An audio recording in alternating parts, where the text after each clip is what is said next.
வணக்கம். என் பேர் கமலஸ்ரீ. என்னுடைய கிராமம் பவனதீவு பிரதேச சபைக்குள் அமைந்திருக்கிற நெல்லூர் என்ற ஒரு கிராமம். வசதிகள் குறைஞ்ச ஒரு கிராமம். போக்குவரத்து வசதி, படிக்கிறது அப்படின்னு நிறைய பிரச்சனைகளோடு இருக்குது எங்களுடைய கிராமம். எங்களுடைய கிராமத்துக்குள்ளே இது வரைக்கும் யாரும் படித்து கவர்மெண்ட் ஜாப் எடுத்தாக்கள் கூட இது வரைக்கும் இல்லை. இப்போ தான் கொஞ்சம் எங்களோட கிராமத்தில் இருக்க பிள்ளைகள் கொஞ்சம் படித்து கொண்டு வருதுகள். எங்களோட கிராமத்தில் இருக்கிறவங்கள் பிள்ளைகள் எப்படின்னா ஓயல் படிக்கிறன்றது பெரிய ஒரு விஷயமா இருக்குது. படிக்கிற வீதம் குறைய சில பேர் 8ஆம் ஆண்டு 9ஆம் ஆண்டோடைய ஸ்கூலில் இடையில நித்தாடிடுவாங்க. சில பேருக்கு சின்ன வயசுலேயே திருமணம் செஞ்சு வச்சுருவாங்க. அப்படியான ஒரு சூழ்நிலையில் எங்களுடைய கிராமம் இருக்குது.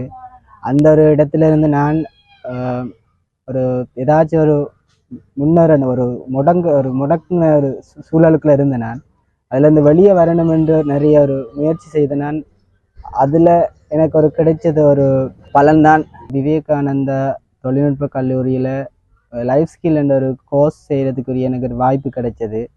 எனக்கு ஒரு லைஃப்பில் ஏதாச்சும் செய்ய வேணும், ஏதாச்சும் சாதிக்க வேணும்ன்ற எண்ணத்தோடு இருந்தேன் நான். அந்த வகையில் எனக்கு கிடைச்சது இந்த விவேகானந்தா தொழில்நுட்ப கல்லூரியில் லைஃப் ஸ்கில் என்ற ஒரு கோர்ஸில் ஒன்று நான் ஜாயின் பண்ணேன். நான் இந்த லைஃப் ஸ்கில் கோர்ஸால் எனக்கு நிறைய விஷயங்கள் எனக்கு கிடைக்கப்பெற்றது. ஒரு சபையில் ஏறி நின்று ஒரு பேசக்கூடிய மேடை கூச்சம் இல்லாமல் போனது. ஒரு கான்ஃபிடென்ஸ், அதாவது ஒரு நம்பிக்கை கிடைச்சது. எனக்கு இந்த வாழ்க்கையில் என்னால் முன்னேற முடியும் என்ற ஒரு நம்பிக்கையை கொடுத்தவங்க இந்த லைஃப் ஸ்கில் கோர்ஸால் கொடுத்தவங்க. அடுத்தது பயம், அடுத்த ஒருவருடைய எப்படி பேசணும், பழகணும், அந்த விதமான நிறைய விஷயங்கள் எனக்கு இந்த லைஃப் ஸ்கில் கோர்ஸ் மூலம் எங்களுக்கு சொல்லி தந்தவங்க. ஏதாச்சும் ஒரு சுயமாக ஏதாச்சும் ஒன்று செஞ்சு சாதித்து நல்லபடியாக வாழ வேணும்ன்றதுக்கான ஒரு வழிகாட்டல் எனக்கு அங்கே கிடைச்சது.